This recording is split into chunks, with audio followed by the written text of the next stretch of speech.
This episode is brought to you by elitefts.com, founded in 1998 with the primary aim to live, learn, and pass on. Please help EliteFTS support this mission by smashing the like button, leaving a comment, sharing with a friend, and thinking of EliteFTS for your training needs. If you can put it in a gym bag or load weights on it, EliteFTS has it. Now, onto the show. What's going on? I'm Dave Tate. We are broadcasting from the middle of the Elite FTS weight room, where the underground still thrives and you're part of the crew. It's time to sit down, keep it real, and cut the bullshit. Welcome to Table Talk.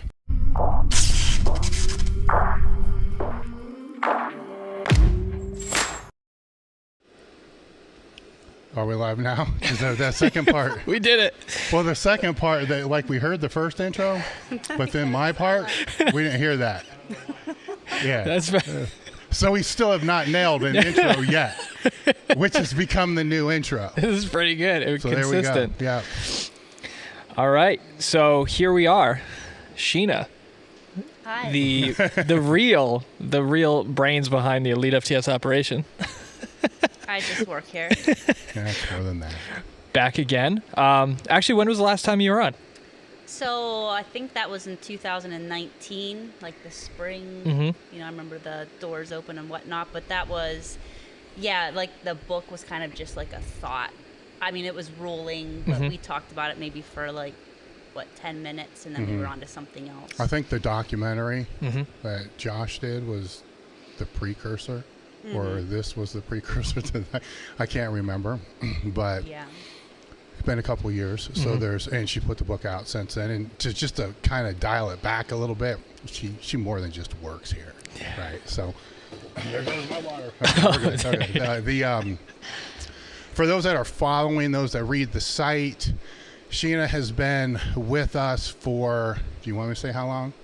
8 years. 8 years, 9 years. I mean, it's a long time. So last night I was trying to think through my head, how many articles have gone through your eyes? It's insane, right? Because there were 14 a week for a long time. Let's put it this way, thousands. Yeah. Thousands of articles have passed through her eyes. So when the people see the articles and they wonder, I wonder how they get here. She's how they get They're like, here. wow, it's so well edited. Yes. So from the editing, the vetting, the working with the columnists, then if we even go back a little bit further, the oversight of the coaching logs and the training logs. So we're getting into tens of thousands of pages of content, which is a little bit more than just works here. Oh, for sure. And yeah, and it's one of those things where like people don't realize, again, all those steps to get it from a coach or an athlete writing something to the website, like they think it just kind of happens. yeah. And Or I've seen where a lot of people they think it's Dave. Oh, God. Yeah, literally. There's a whole conversation there. He just does everything. Yeah. so all you meatheads out there that are writing things that needs to get corrected and spell checked and the grammar police called in on you, Sheena's the one doing it. And yeah, those that are reading, need to appreciate, Absolutely. That's where it comes from. And all the free content, that they see, that if they enjoy the content and they want to help and give back to the person that actually edits and posts and puts the images, all that content, you can buy her book, which There we we're going to go. talk about, which is The Power of a Note, which is on Amazon. Is it on Barnes & Noble as well? Yeah, pretty much anywhere. Barnes & Noble, Book Baby, that's like where I actually published it. I'm trying to think of other places.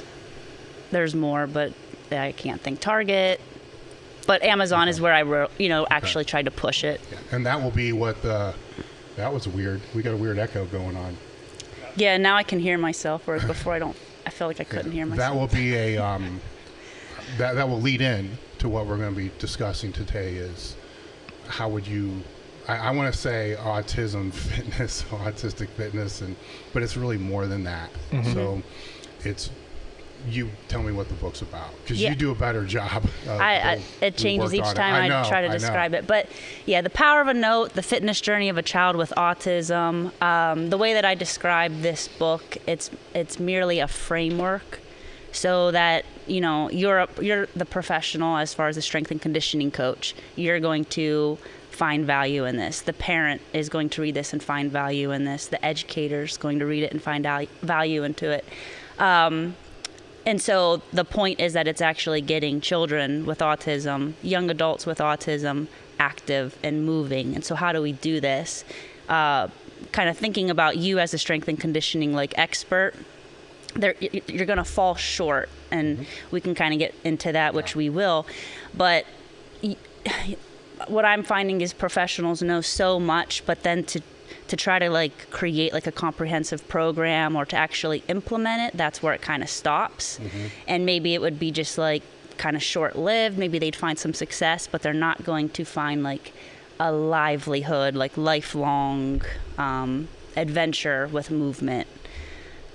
So that's in a sense what it's about, but it's a framework, and again the goal and the point is to get somebody on the spectrum active, because we know the importance of moving, and when that comes to a halt, then everything comes to a halt. There's no other type of, in my mind, no other therapy that's going to get the child to thrive.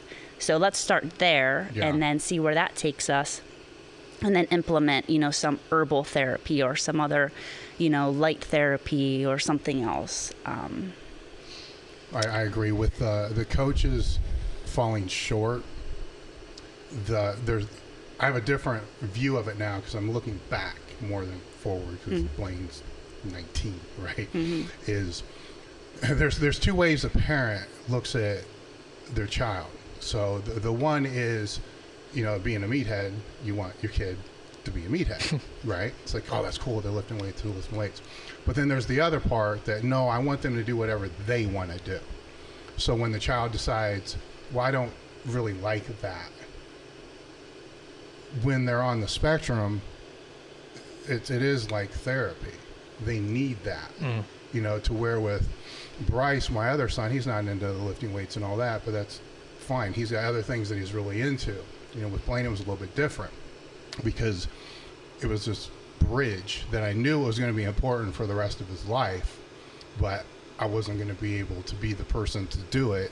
And I didn't think, and I think as we've learned more, you've learned way more of this area, that it is vital that it's a part of their life, just once a week, twice a week, whatever it is. Fitness is a part of their life, because they're going to have the same problems that all other children have, overweight, obesity, and all the other kind of stuff. But they need the movement and all that to be able to move forward. So I didn't think I had that. Okay, he's going to find something else, games or whatever it's going to be, and that's going to be his huge.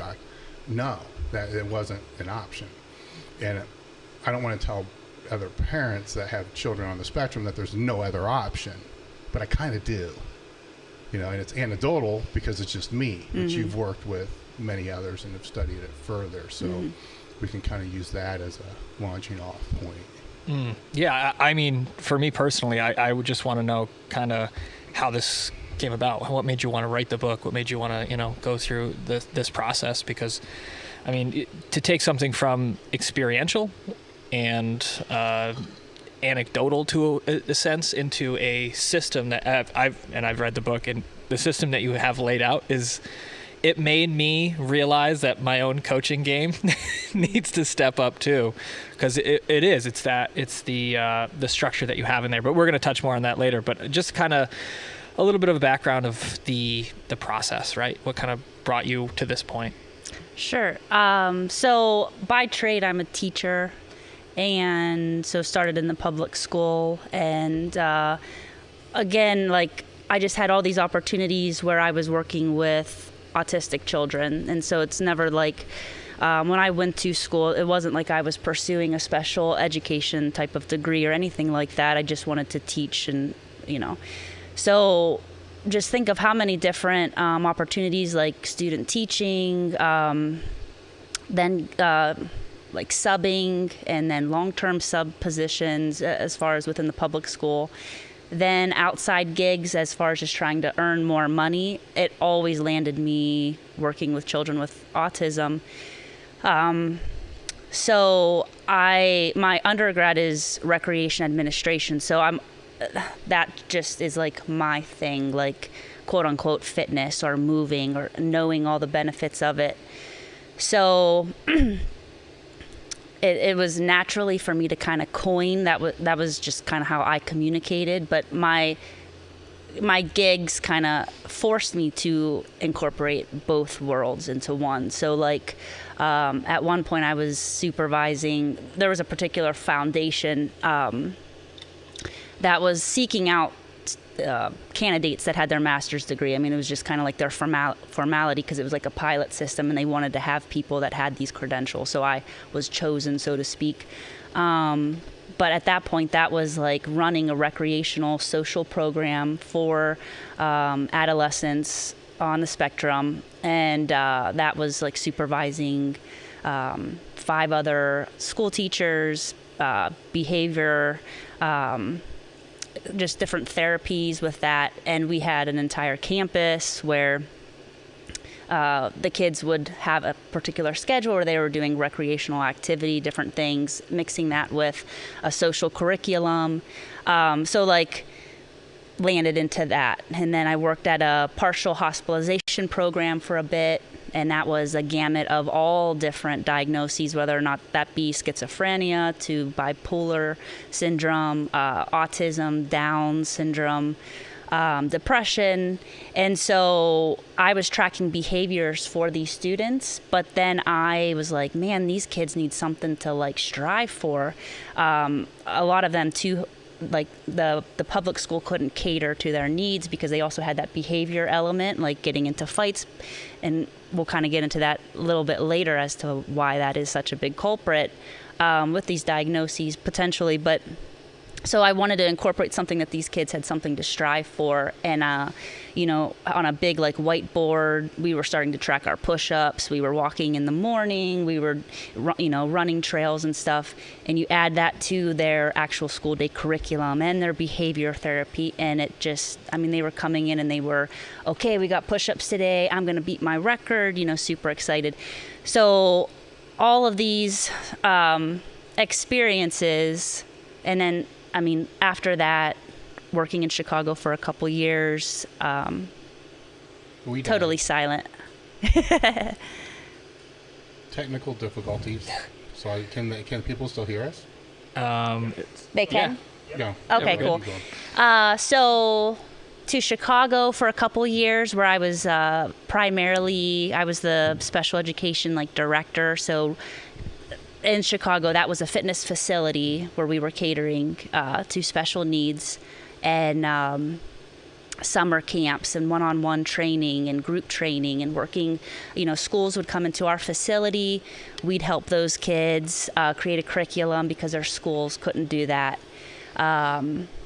Then taking a position here, working with Dave and his son for the past 8 years, having a strong hand with Ohio State University, and there's about 4 different programs that I do for them for, you know, their autistic, you know, students, which led me to creating this methodology again is how I was communicating and how I was bridging, you know, fitness, but really communicating with the child and learning more, making sure that they were just performing that the best that they could, and they have other goals than just trying to be fit, you know, fitting in, for example, you know. And so when you're working with kids and that becomes like your main thing, you know, you miss out on, say, like I remember thinking about like, oh, I trained Blaine this weekend, oh, it's my nephew's birthday, I'm gonna train Blaine, you know. And it wasn't,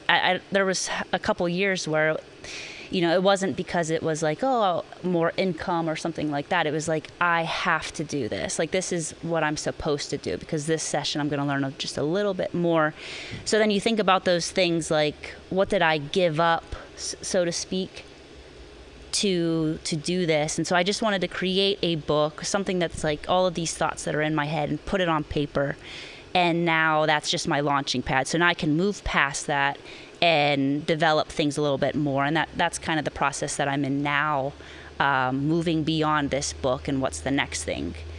So this was just like a dump of that information. And so that's like a span of, you know, 12 years, the past 12 years. So, and then too, it's like when I'm just helping the people that I can reach, like that's one thing and that's great, but that's where it stops unless like there's word of mouth and all of that. But the point of this book was maybe one person, like literally I just said to myself, just one person, if one person reads this and they get something out of it, then writing the book, that was worth it, you know. I mean, what is that process like of even, I mean, I've thought of doing something of like, oh, maybe I'll write a book one day. Like, you hear people say it, but to actually do it, like, what is that process like? Because in my head, I would just be like, I don't even know where to start. I know, not only that, but like to illustrate it. Like, it's a beautiful piece of art, essentially, to go from an idea to a finished product. What was that process like? Yeah, and so initially, and Dave was my springboard with all of this, but I remember, you know, getting the idea, just listening to podcasts, Andy Frisella, like I was hearing him like, oh, I'm publishing a children's series, and just how he was able to communicate like why he was doing that, because that's, you know, that's the biggest impact if we can start there. But the idea initially, it was an illustrative book for the child, and then I started to draw illustrations. I started to write down like the story plot, and I remember I'd let Dave look over it, and it just wasn't jiving. Like I couldn't, like, so like that's not my strong suit, is to create like a children's story for the child.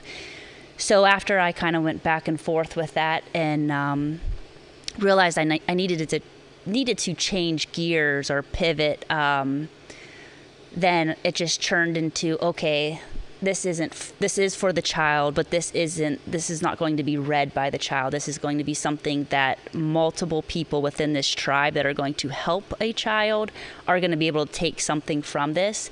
But I was still able to use like the illustrative aspect. So I didn't want to lose that. So within the book, I have a story, and so the story is that you can actually see like a training session unfold.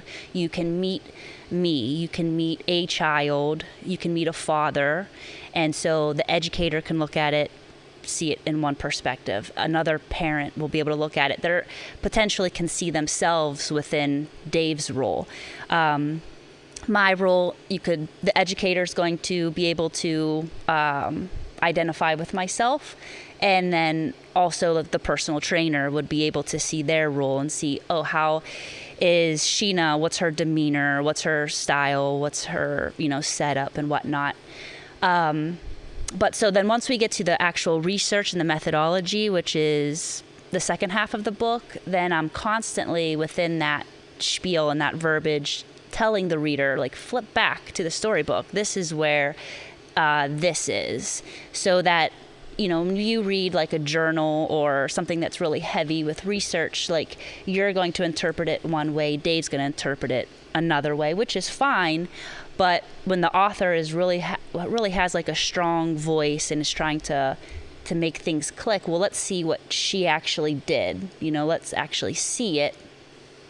And yeah, so that process was kind of wild too, because so essentially there's two books within one-ish. Like I remember JL had him review it, and he's like, I don't think this is going to work, you know. And then in my mind, I knew it would. It's just there was still a lot of like different things that I had to reorder, but then it flows. I think I went on a tangent there. No, I don't think so. No. I think what you just did was better define your elevator pitch that we've been working on. Anybody that's associated with this child will see their own role within this story in this book. So if it is the parent, if it's the sister-in-law, relatives, brother, well, that would be parent, right? Mm-hmm. You know, the educator, everybody sees their own role. And I think that's, oddly enough, I mean, for those people listening, we've been trying to figure out this elevator pitch for a while. Mm-hmm. That's it. You know, it's organizing the thought around that, or the marketing around that is, you will. Like, when he reads it, he's going to see his role as the coach or the trainer. Mm-hmm. I read it, I'm going to see the role as the parent. You know, another parent, they're going to see the role of the parent. The child's going to see the role of the child. You know, and that helps to see, in a way, that there's a facilitator and there's a program that's facilitating or facilitate it there at the end. But it also takes a village to raise a child, so everybody can kind of see. Earlier, you said something that I want to kind of go back to about that's where it stops, like you're just working with the kids and then it's where it stops. And I don't think you meant it this way, but it's not where it stops, right? Because that child, and it's more than just a fitness program, and we'll get into that. It's more than just a fitness program. So that child communicates with a lot of other people, and fitness is kind of it's too narrow of a term to define what we're really talking about here. Sounds kind of gimmicky in a sense. Yeah, I mean, a lifestyle. I said just say healthy lifestyle, I suppose, because it's mental health, physical health. It's a lot of different things. That child, I mean, they interact with other people. So it doesn't just stop like with that trainer and that child or whatever it's going to be. It's because now it's how that child gets along with their parents, how it gets along with their relatives, how it gets along with brothers, siblings, all this other kind of stuff, all the way into, last night we were at dinner and so Blaine's communicating with Bryce's girlfriend. It's that all stems back to, would that communication still been what I saw last night where he was actually having a really good time? Would that have been the same without this component in his life? And no, I don't think so. So see that how it just funnels and ripples rather. Yes, all the way down. And when I was reading it, I was just thinking about the time I spent in the school setting as a counselor, and I just saw a lot of the nuance and a lot of your experience come through of teaching the skills that, like David said, will benefit them in situations outside of that. You're just the situation of the training or the fitness or the time you have that hour with them will help be able to get them to a point where they can use those same skills, and you can even bring it back to the situations that you had with them while you were training. And it was always those connecting pieces that have always made the biggest impact for students, for children, for just education in general, for anybody. If you can pair like events, pair situations, that message goes way farther, right? And even how you break up the training session, and again, we're going to go over that here in a minute, but it's those conjoining of different ideas, conjoining of experiences, just grouping of things together. It helps them see how all these situations are connected with that's through line. Making a big assumption though that the school system is doing what people think they're doing for the kids that are on the spectrum. And I'm not saying all cases, but in the majority of the cases they're not. These kids are not in phys ed. And if they are in phys ed, they're not with a phys ed teacher that knows what the fuck they're doing. Because there will be fights, there will be introverted behavior, there will be withdrawing behavior. There's a lot of things associated with kids on the spectrum, and they're not all the same. I'm not going to rant about that. We'll talk about that. But they're not all the same. They're nowhere even close to being all the same. But they're not all, hey, I want to go exercise. Oh, for sure. And, I mean, fitness and gyms being taken out of schools to begin with. For these, I mean, that's one of the first exemptions. Let's just exempt that, and let's exempt music's another one that gets exempted a lot too. So let's just exempt these things, which actually stimulate their brains and their body chemistry, which, and which is frustrating, right? It's frustrating as a parent. So this is where the book comes in again, though, because let's say you do have that physical educator in the system, they need to take it upon themselves to learn what's going on, because nobody's going to teach this to them. They're not going to be taught this in their curriculum, and if they are, what's it going to be, like half a day? Maybe. We were laughing at the NSCA book on special populations. The fucking section on autism was like 3 pages. And it's like, and it was terrible. Yeah.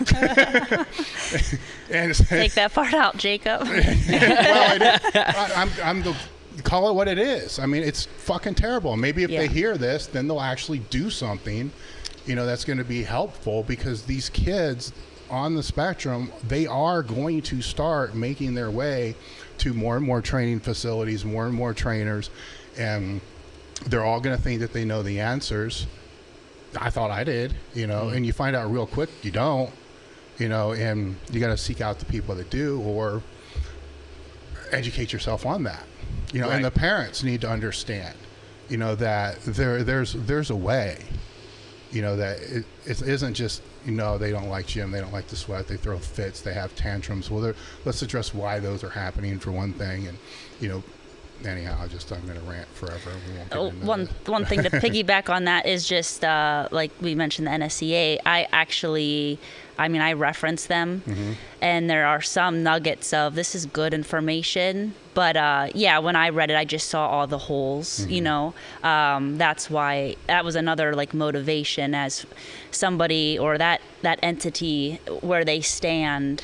Within the industry, if this is what they're producing and it's somewhat good, but man, if only it included this, that would get that coach or that trainer really making a difference, Now, in their defense, at least it's there, right? Right. So with any certification program, I should back this up a little bit. The certification is only to show that this person has the basic skills necessary to physically train a human, and that's what they do. That one book has everything from obesity. It's every special population there is. So it's a watered, in my opinion, very watered down because they are trying to fit each population. So. So I think that's actually a really good segue to start breaking down the book a little bit further, right? So the book is in different sections. Do you want to start kind of going through some of those sections? Sure. Yeah. All right. Yeah. Observation. That's the first section of the book. Actually, let's start with a story so people can relate, because Sure. we're assuming that they've gone back and watched the other podcast Right. or watched the documentary. So put a link to the documentary in the description, a link to the other podcast in the description, so there'll be more information there. But just to summarize. Yeah, so when you open up the book, I know as an avid reader, like you get to the section where it says how to use this book, or that introduction, and sometimes you pass by because you just want to get to the meat of the book. But I strongly encourage that the person that's reading this book is that they start off with exactly how to use this book. And that's just like the rule of the storybook and how that interplays with the other parts of the book. And then to just summarizing of, okay, we're going to start here and it's going to take us to this area and this is why we're going in this particular order. So it is a journey rather than, eventually once you do read it, then I encourage, like, it almost serves as a field book. Like if you're out in the field and you're like, oh crap, as a trainer and this is something new to you, I'm in this stage. Let's open up the book. I see an image or I see a word, and then okay, I'm good to go. So from there, then we get into the storybook, and so it is a story of you and I and Blaine, and exactly just meeting a child for the first time. Meeting. Up to that point, you and we chatted here and there. It was like before I took a position here, but we would train not together but within the same room. And what we talked about with Blaine was really like, I remember his schooling was brought up, but there wasn't anything meaty. Like I didn't know this child at all, and I just knew Dave really based off of his social media presence, and I loved the company, and that was it. So those were my field notes moving into this. But so it starts off with the setting. We're in London, Ohio. We're not in this gym. We're in the other location that we were at. But you see me as an observer, kind of just taking a passive role.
we're done. Dave is just kind of exclaims, like, we're done. But he's very calm. Dave goes on to his training, and that's kind of like, so me seeing their back and forth, I noticed at this point, this child was motivated by play. That's all he wanted to do, is he just wanted to have a good time. And also what was motivating him at that point was to get out of that situation so he could coil up into a chair and go on his DS. So that was kind of that external motivation there. So at that point, I'm passive. I see what's happening. I'm taking notes in my mind. And also I knew this is a chance for me to actually like connect with this child tonight, rather than, getting into my head and waiting, say, the next week to, start something with him, if that was even plausible at that point in time. But,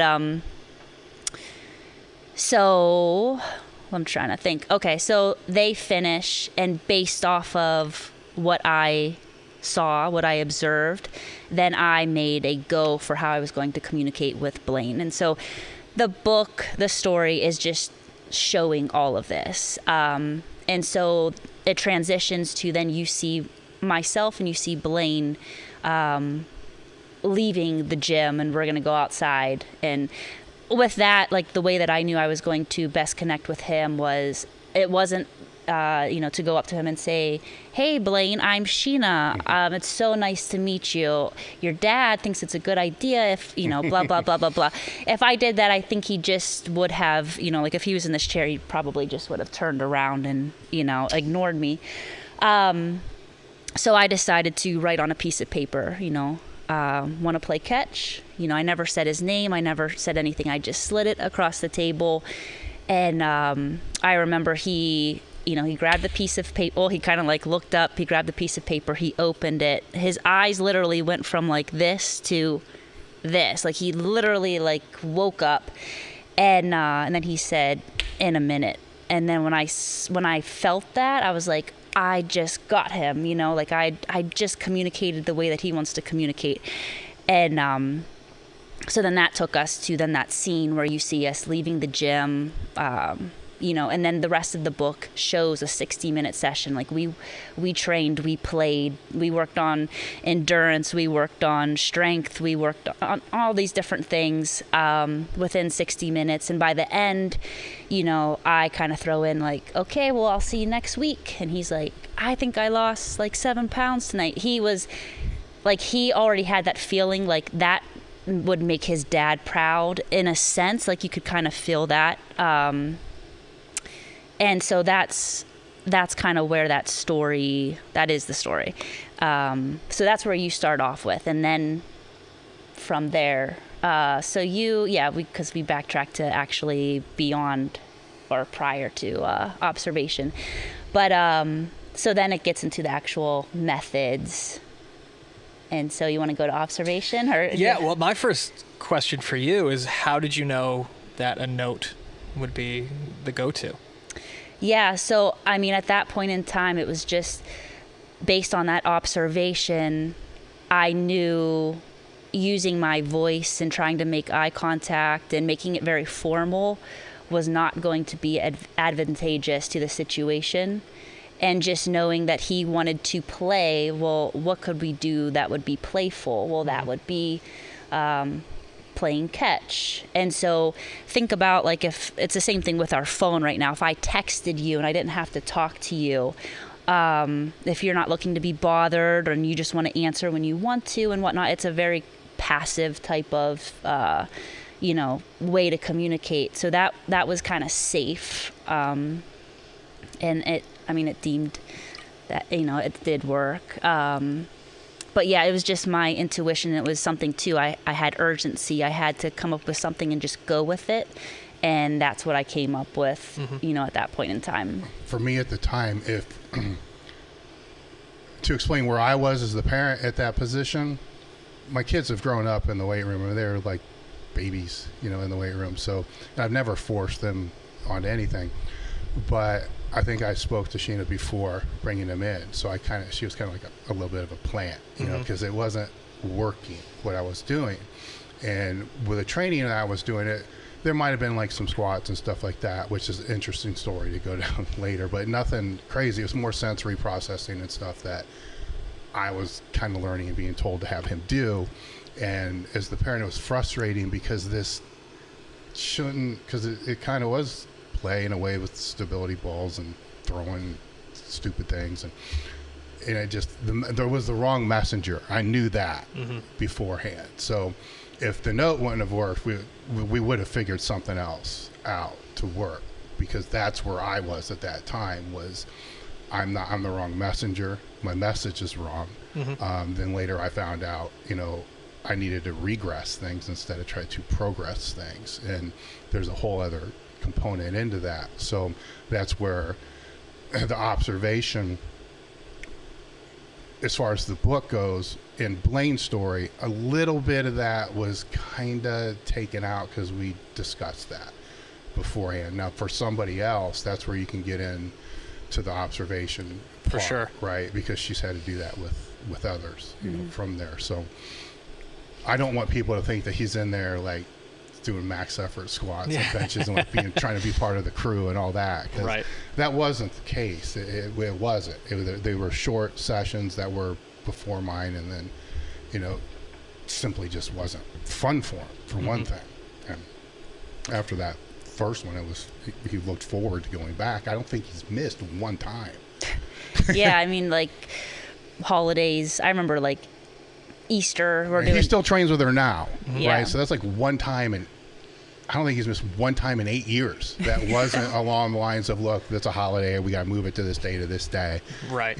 So that's the success, of that as well. So yeah, let's jump into some of the tools that you've used for observing and observation, and kind of jump into that a little bit. Yeah.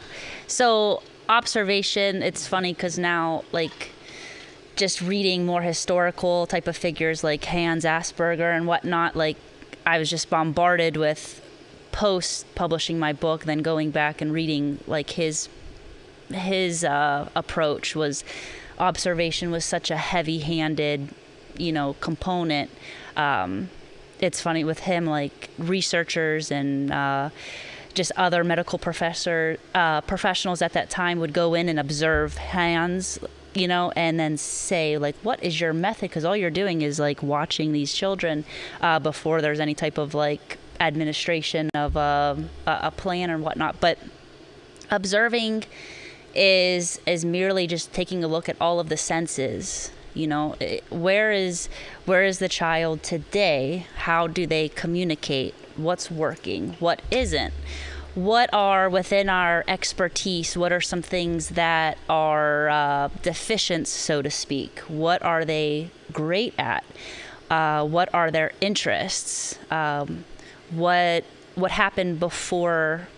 Like, I'm looking at them right now. What led to this event? Did they have a good day? Did they have a bad day? Were they bullied today? Were they rushed? Is mom mad? Is mom, like, exuberant? All those things, you're looking at the senses to see exactly where the child is.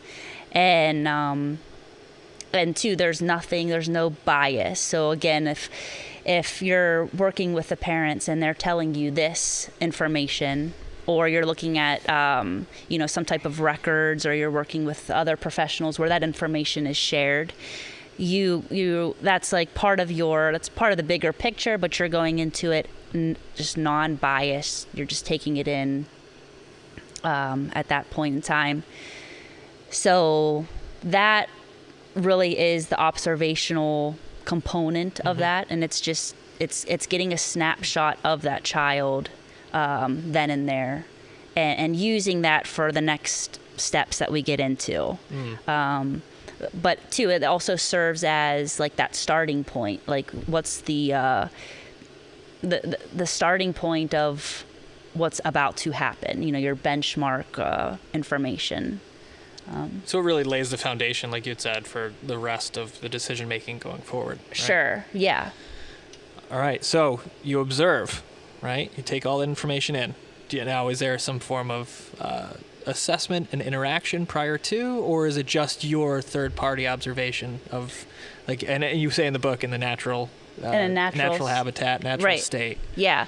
So yeah, it's a passive third party, and sure, that could, again, that's why it's like pretty loose, that is observing, but yeah, you could observe in a different situation if you feel like you're going to gather more information. It's not like you can only be observing, in the corner while two people are, having some type of interaction, but just that you are mindful of the child and everything that they're trying to accomplish, and you're looking at that child as, that's not a child that you're looking to fix.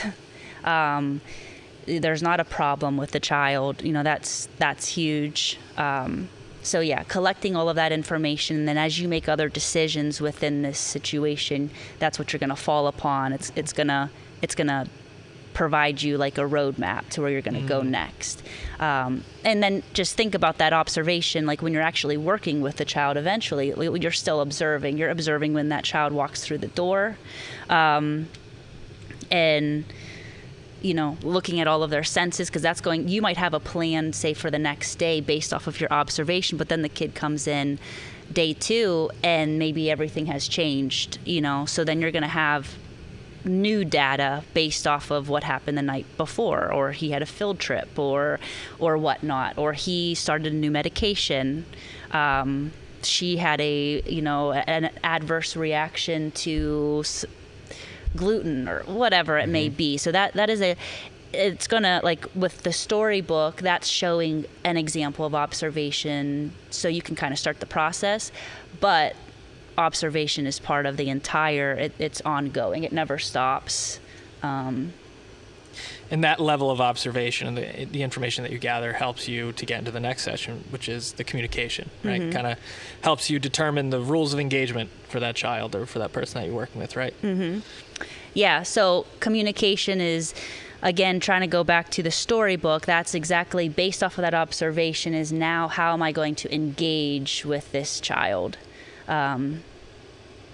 And so I just kind of went blank a little bit, but so you want to speak the child's language. So in a sense, if I didn't observe correctly, or if I decided to go opposite of how he was communicating, well, like I said, he might have turned his chair to the back of me or not responded, or may have gotten agitated.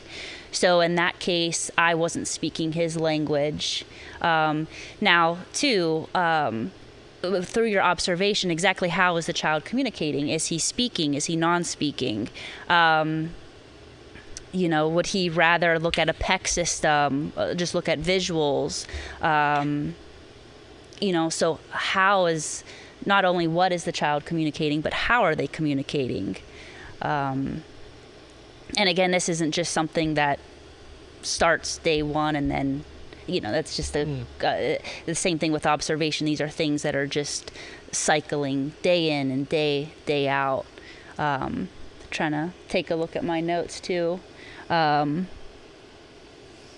then too, like with that observation, but it rolls off into communication as well. But what are you communicating? So like if the child is feeling like, oh, this is just a job for them, they're going to get that sense, like this person is wanting to learn more about me, or this is just the next child, and then they have a child afterward. Like where do I fall into this? Because that's the one thing that I can say, like working with all the students, clients, children that I've worked with, like they have a bullshit meter way before you ever approach them. They know why you're here, what you're doing, the whole point of the unionship. So you can't fake yourself. Like if this isn't something that you want to do, and if these aren't the people that you're looking to help, then it's not for you, because it's the sensory, like they know most immediately what you're all about. Exposed to their whole life is that. You got to put yourself in their situation. Who are the majority of the people they've been exposed to, especially at a younger age? doctors, therapists, counselors, all these people that want to fix them, so they're trying to figure out what needs to be fixed, but yet not knowing they don't need to be fixed. So they're they're very guarded. Not all, right? I don't want to make blanket statements, but they're guarded. So if they don't think, I think the word care is kind of where we're going at here. If they don't think you genuinely care, right? Then then they're not going to care, because that's a whole other. I mean, it can be perceived that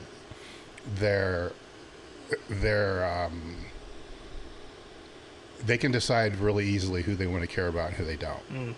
Really, really easily, and have no problem with the alternatives. None. I mean,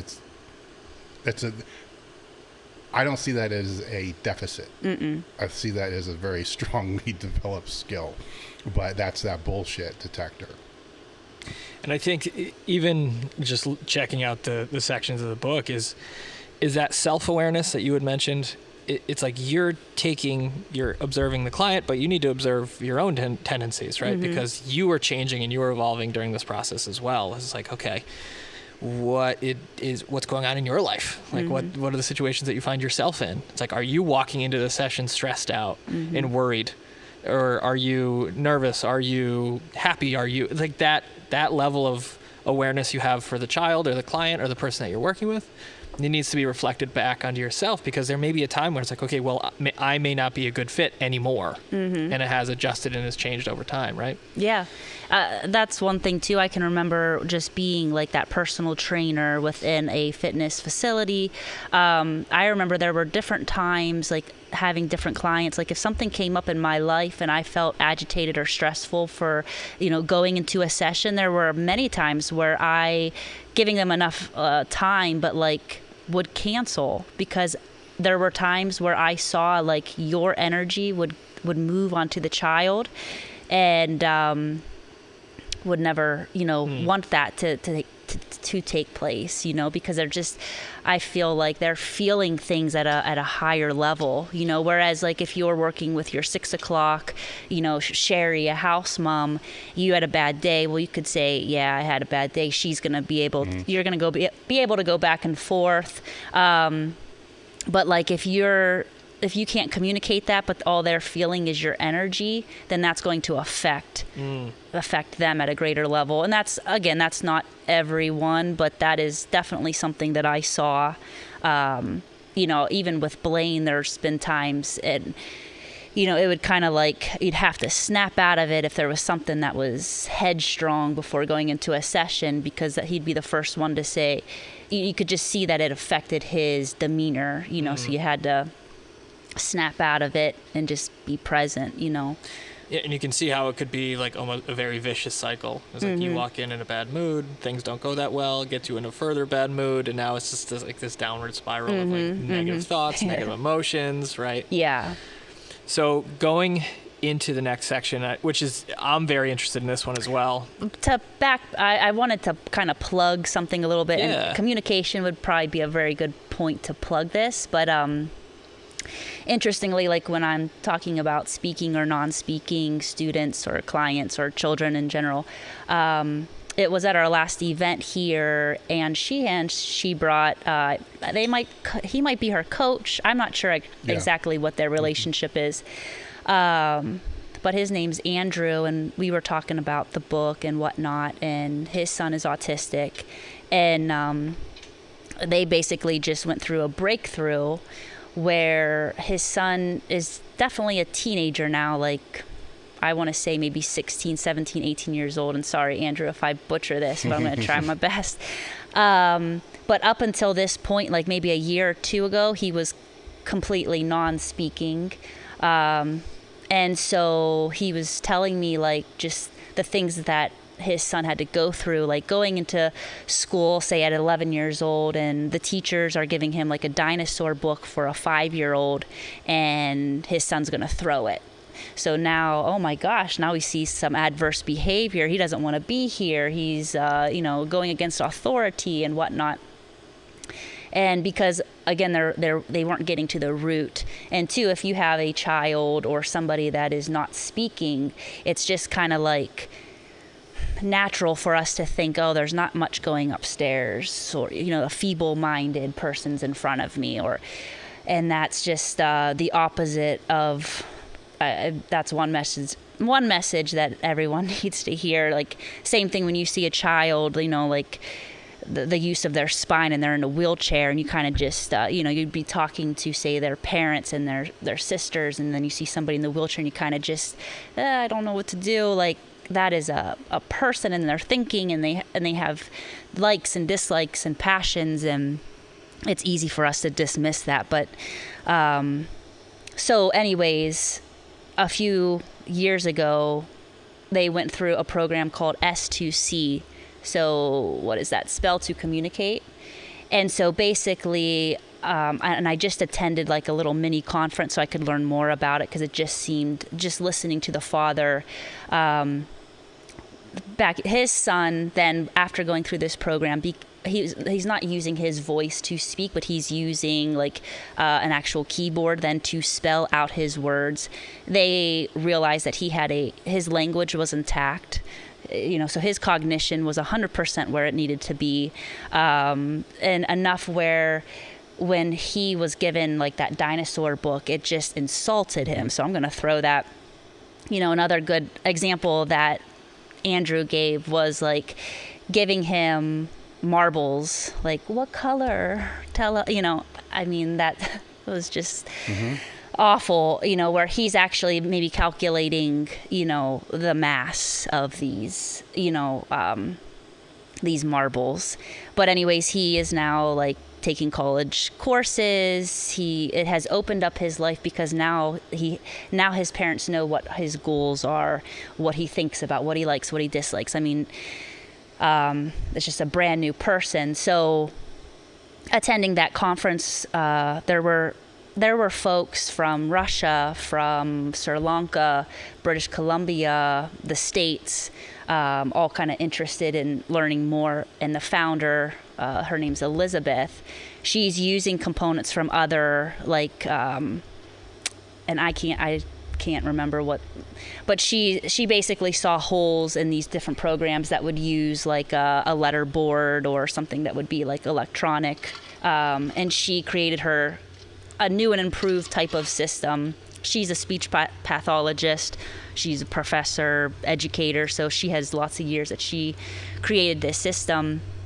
And to become a clinician within that is like, I was impressed. But and it's something that I'm looking to do, but just focusing on the motor ability. So we know that cognition is intact. And so how, knowing that speech is motor, and if our children have that motor, it's not regulated, then how can we create a systematic type of program or approach where the child is calling upon that motor ability and organizing that system so that now they have a voice? Just blew my mind. And so that was something to like, and that would be, if say I were to go that route and learn more and say become a practitioner, just so that I'd have the ability to like help at a grander level, well, that would just fall into place within this framework beautifully, you know. I just see it very compatible. So yeah, I wanted to shout that out, because it's just beautiful, and just a different approach, and just seems so positive. And what do you have to lose? You know, it's not like you're having the child go through any battery of, you know, internal something, you know, you have something to gain. So what probably happens on a more, this is going to be hard to explain, on a more moderate level in terms of, say the child's not speaking, but they speak some, but not a lot. So not speaking to me, talking too much, like in the middle, right? And then when they're in school, they get placed into special ed. They're handed the dinosaur books and all the other stuff, because you're not asking them questions, and so they have no reason to speak with you.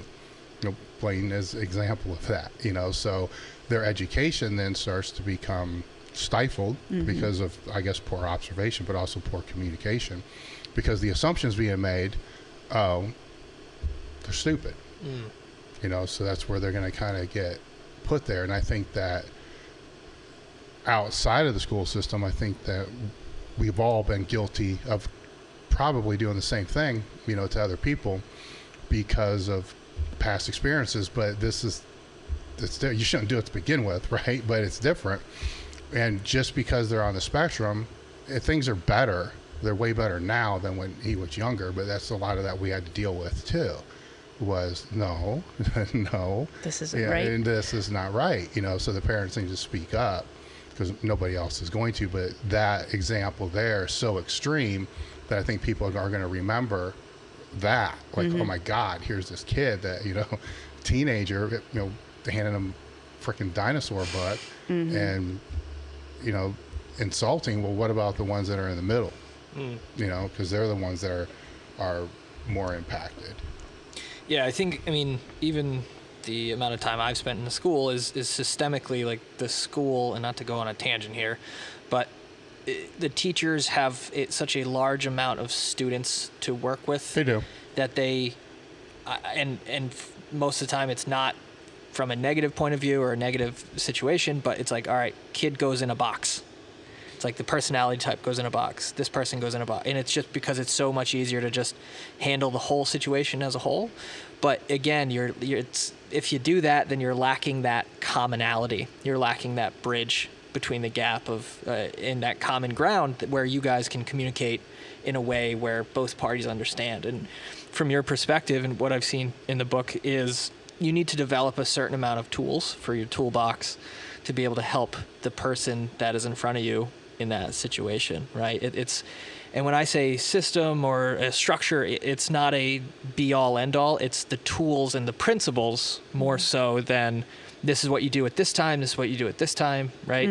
If I'm getting that correctly. Yeah, absolutely. Because you see that so often is that people will come out with a system or a thing, and it's like this cookie cutter approach, and it like doesn't think about all the stuff over here. But it's like, no, we're not focusing in on that right now. We're only focusing in on what fits inside this, right? But that's why everybody around the child needs to have a certain degree of observation community. That's why I'm saying this thing, right? This book fits everybody that's around that child, because you can't completely say, well, this teacher is supposed to raise my kid, because that's not fucking true. Right. Right. The parent, like I said earlier, it takes a community to raise a child, you know, so who cares? You know, in my opinion, who gives a fuck if the teacher don't care?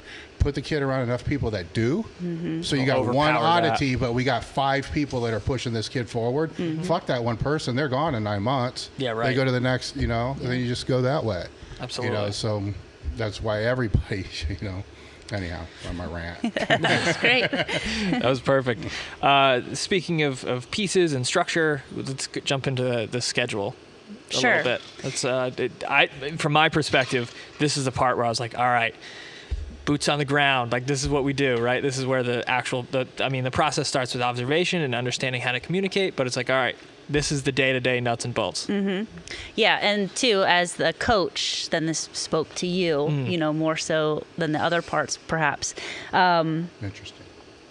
But this is like that needs analysis. So, I mean, and two, that already started within the observation and the communication. It's going to continue to build this process. But, you know, now you have all of this information, and now you're going to create a schedule. There's still 2 more components that will kind of also fill into this, but you're starting to create this quote unquote program or this schedule to get the ball rolling. What exactly are you putting in? What is your outcome for that particular child? And knowing that that's flexible. But also you are using the information from the school, from the OT, from all, like how Dave has said, the tribe, to then kind of like you have a union of everything. So this is really where, like, the NSCA, I really liked how they put an order to it. But then this is also just the basics of, you know, what would ideally make sense as far as, like, for example, if the child didn't want to play, but actually had like, they're wanting to be on their soccer, they want to make the soccer team. There's a distinct skill that the child wants to learn. So then the schedule is going to cater to that goal for the child, because just think of the buy-in for him or her. So how I set this up, I think of like, how do I put it? You have your bricks and you have the cement. All right. So bricks would be those heavy hitters, like say your endurance, your special exercises, things that are super critical that like there's going to be so much energy and so much mental energy to get this particular special exercise done that you want to start off with that. Then strength exercises and everything that we're those commonalities that we're thinking of when we think of our fitness and our strength coach and our personal training, what they're going to do. So those are these are the things that knowing that the child may not be coordinated or they can't find themselves within space. They don't know how much space they take, to, anything else, that there is a deficit as far as the physicality.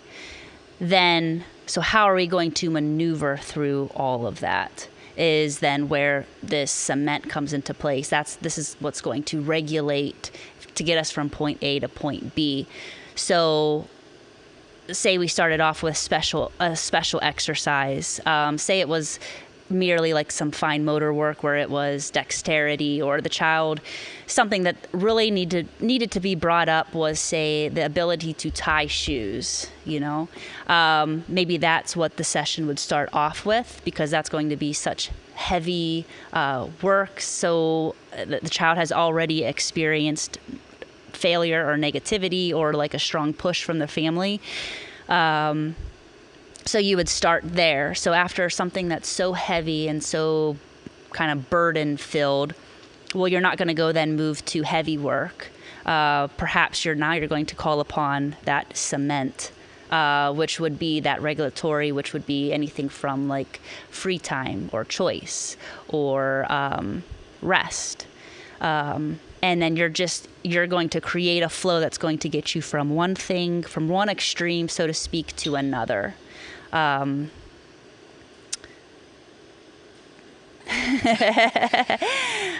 mean, it sounds to me like that's the structure. I'm listening to it. I'm like, yeah, that's really, really good. Like that, just in terms of training for anybody, right? Like that's what we were just talking about in the last episode, is how you start with your more neurologically demanding exercises or the skill-based exercises, and you kind of transfer from those to more of like an output or more of a training or more of endurance or something like that. So yeah, and again, that might not be the case. Like ideally, as a coach, you're going to know, well, ideally, like my journals are telling me that I should start here, based off of their training age and the gender and how old they are. Like I should start here, especially if our end goal is this. But I know that he's coming into the session and he's going to be like highly all over the place, and I need to hone in all of that energy and kind of slow him down. So maybe I'm actually going to start off with something to just bring his system down, like some heavy work or something to down-regulate a little exactly, down-regulate, and that's where I need the child to be so we can move on. So that order is subject to change, but again, it's just based off the child. That's why, like, reading the book, it's not like, oh, well, you're going to start here exactly with everyone. It's and this too is calling upon the professional. Like, you are much smarter than me as far as like programming in general, or Dave knows, well, if the goal is to lift X amount of pounds, he knows how all the systems interplay. He knows the energy system that we need to fall upon. He knows the duration and the conjugate, everything, right? So knowing that he has that expertise, but now through this schedule, he knows, okay, well, this is ideally I want to do this, but let's see, observation-wise, communication-wise, and the child that's in front of me right now, we're actually going to start here. And then in order to regulate this behavior or this system that's in front of me, I need to start here, but then I'm going to go here, and then we're just going to kind of like maybe zigzag. Let me see if there's anything else that I wanted to, but so like Drabick, Hinson, Bompa, like those are all the NSCA, which was his last name's Jacob, but these are all different things that are within this schedule to appease all of these different professionals that would be looking at this. The biggest thing that I see is that regulatory, insert, so that again you're regulating that behavior, what is deemed as stressful, non-stressful, rewarding. That's like such a major player of what I've seen. And then too, like we'll talk about towards the end, like motivation, but like just think about the child just did something that was super stressful, so to speak, or something that they know that they're not very good at or whatever, took every, part of their brain to execute. But now they know maybe there's an actual physical schedule that they see, oh, well, if I do this, then man, next is what I want to do. So imagine that trainer now allowing the child to have choice in the next thing that they do. Now their voice and what they're passionate about or what they want to share, it's accepted. And so now, okay, well, I did this and this sucked, but I know I have this, and boy, you're going to actually like listen to me and what I think matters. And you see then that carries us to now we get into endurance, I'm willing to do this because now I know next we're going to rest and I'm going to have one of my favorite treats. And so that is the schedule. The best way that I can explain it now, I guess. Well, I see it as like every single section of this book is like a lens, right? You're given a situation with your client, with your athlete, with your child.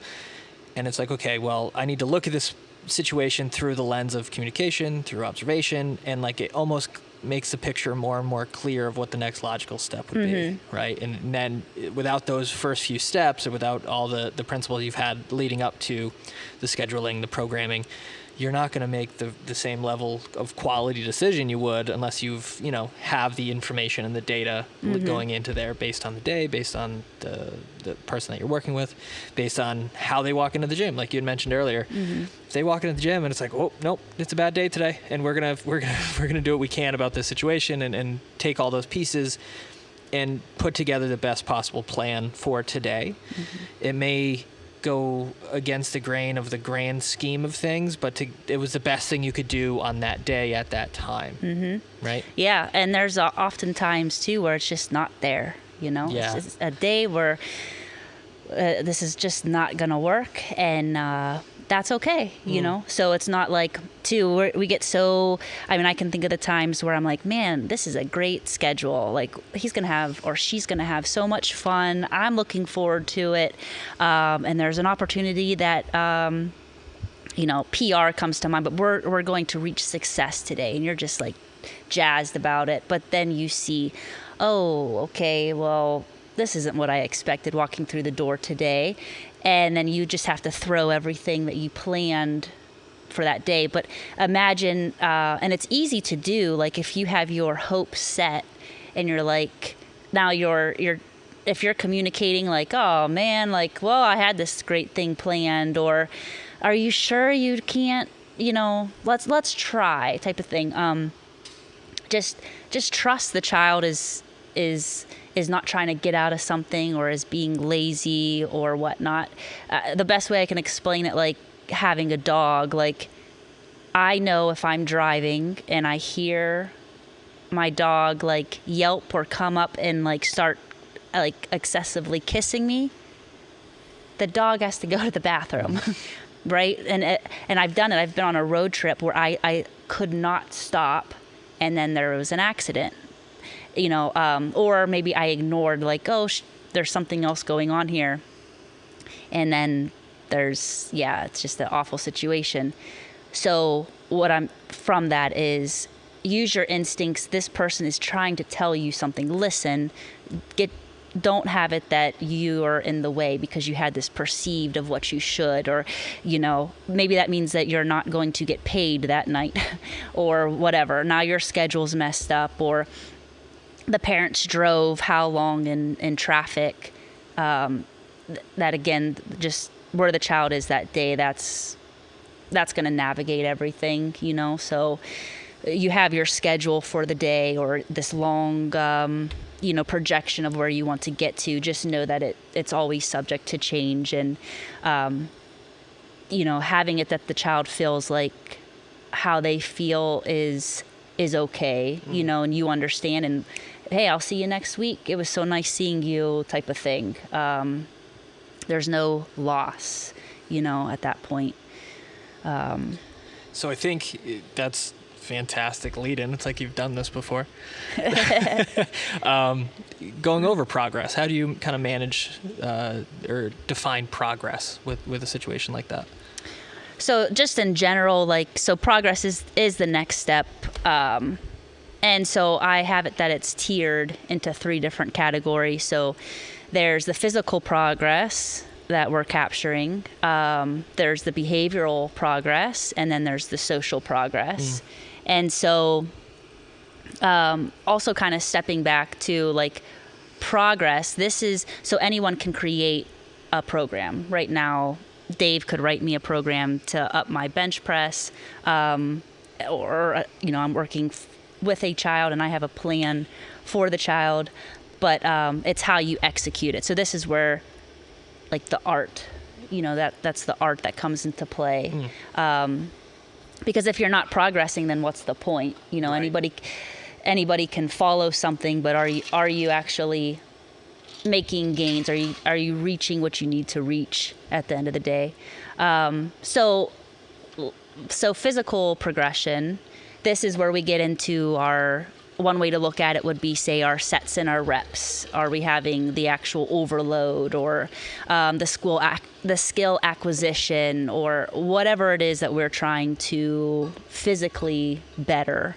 How is that just each session or over a month? How is that slowly ticking into some type of progress that is getting them closer to whatever the goal is at the end? So at this point, just maybe there's a progression of you're meeting a child, say, weekly, just once a week for 30 minutes. Or I've had students or clients that would be 15-minute session to 30 minutes, and then maybe to 60 minutes. And maybe you're only meeting once a week, but now you're going to meet twice a week. So there's a progression there. And there's nothing that's right or wrong, but these are just ways, just think of your own training. How do you progress? It could be, for the longest time I've had clients that they would do one exercise and they didn't want to do the standard, multiple sets. They would do one set and they're on to the next thing. So how are you going to increase volume when if you do one exercise, you have to go on to the next one? Or how about the child that they would rather just do the same thing every single time you see them. So they met you day one, you laid out the schedule, and now they think this is what we do every time, and we're not going away from this. So how can you slowly progress that to eventually, say, weight on the bar? So the poundage, that's another progression. Physical and behavioral kind of overlap in a sense, but physical could be too, tactile wise, a child doesn't want to use the prowler or some type of tool that, say, has so much sensory overload. So how can you progress? Or maybe has a misconception of this particular, a band would inflict pain upon me, or I don't like how it smells, or I know that I tried to do it with one particular exercise, I failed, so I'm never touching a band again. So you're navigating through all those, just the mental aspect of how can we progress and kind of get rid of some of these misconceptions, depending upon the child. And for some children, they don't have anything prior to cling on, but those that, maybe their prior experience is like gym class, and so they surely don't want to jump rope because they were bullied and told, that they're not strong enough, or another trainer, basically didn't listen to them when they needed something, or they just wanted to rest. And so now every single trainer is bad, so just that physical progression is, again, not just one thing, but how can you measure something physically that is showing advancement or progress? Trying to see. Another thing that I mentioned with this particular section, like before you actually get to the physical behavior and the social progressions, but also kind of discussing Annette Baniel and her approach with neuroplasticity and whatnot. But so she has a book, Kids Beyond Limits, and I reference that a lot throughout the book, and like handouts that I've given to like schools or studios that are working with children, where just saying, hey, you also want to read this book because it's just great, and it's just going to, everything that you're going to do, it's going to accommodate that much better. But I use what she has suggested as like the active ingredients within the cement. So think we had our bricks, we have those components that we know we need to hit. We have the cement, that's what's going to get us from one brick to another. And then the active ingredient within that cement is, say, those neuroplasticity type of elements that are just going to further enrich what you're trying to accomplish. So those are other things that you can progress. So for example, one of the things, her book is something that I would read, I would read a section of her book and then I would try to implement it. So that's what I suggest, is that just with this book too, that you read something and then you're like, oh, well, if I just try that, I'm going to try that today, not try to do everything in one day. But slow, for example, would be if you can imagine the child that's bustling through the door, super lean, muscular, and when I say bouncing and climbing up the walls, literally, and so just how can I slow this child down, because he can't communicate. He's going from crying to talking to you, to smiling, to sobbing, and you can just see his system going haywire. So how can I slow the child down to bring him to something where he's actually functional? That could be an example of this active ingredient that you're going to progress. How long does it take you to slow the child down, say this particular session, and then the next session? How can I progress this so that maybe we get to that slow quicker, which is doesn't make sense, but so that's something that kind of leads this section off, are those active ingredients. And it's something it's just continuously throughout even the storybook. Once you realize what those active ingredients are, you're like, oh, okay, I need to incorporate that as well. So the physicality and then the behavioral, that's a lot of the emotion that kind of brings us back to that regulatory component as well. But the messaging system, I said before, where you have the child has trust, that they feel that there's a messaging system going on, so that if they feel a certain way, then they know that you're receptive towards it. Having something in place, again, what works at home, what works in the school. Does it work? Great, then I'm going to incorporate that within this system, and we're going to somehow progress that. But if there are other systems that are outside of the fitness realm and they're not working, well, just don't repeat what other people are doing. Create your own thing. And then back to that physicality, like I said before, those fears, those phobias, if that is part of it, and it may not be for every child, but How can you progress through those so those are no longer an issue? Just looking over this, because I know if I didn't, then I'd miss something. Does that make sense for the behavioral progress? Yeah, absolutely. And I mean, it's one of those things that even in my own training and in the clients that I work with is like, if they don't like the process, that's not a really good susceptible way to get more progress, right? So it's like, when I was working with more general population clients, I'd be like, all right, step one, get them to kind of enjoy walking through that door, right? That is progress, right? Progress is getting them to show up again, maybe a little bit longer, maybe twice a week, like you had said. It's very cool that you go into those details of like breaking down what progress is and what progress looks like, and it can look like, because for most trainers and for myself and other coaches and trainers that may have that, have a lot of the clients that they work with, it's like we're thinking reps and sets and weight on the bar. But it's like if they're not enjoying the process, I mean, it's only short-lived, right?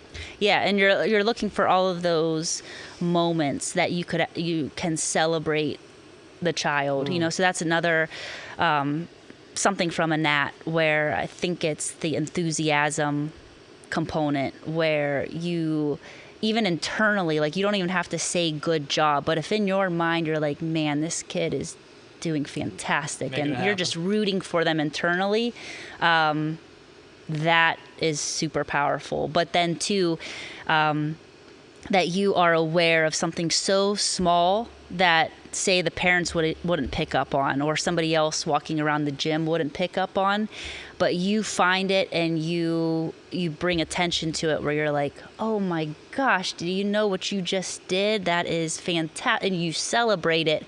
And then the child has never experienced, maybe they're just being told again that they're just a problem that needs to be fixed. And so finally they see something that they accomplished. And that holds so much weight. Again, you're just building that rapport.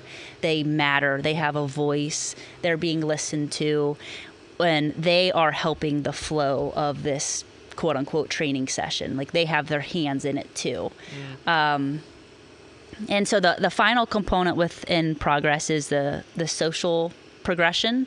And that, it just was baffling, like, especially when I worked in Chicago, like, all of the parents, like, they were coming into fitness training, but that was the first thing. Well, we want a social component, and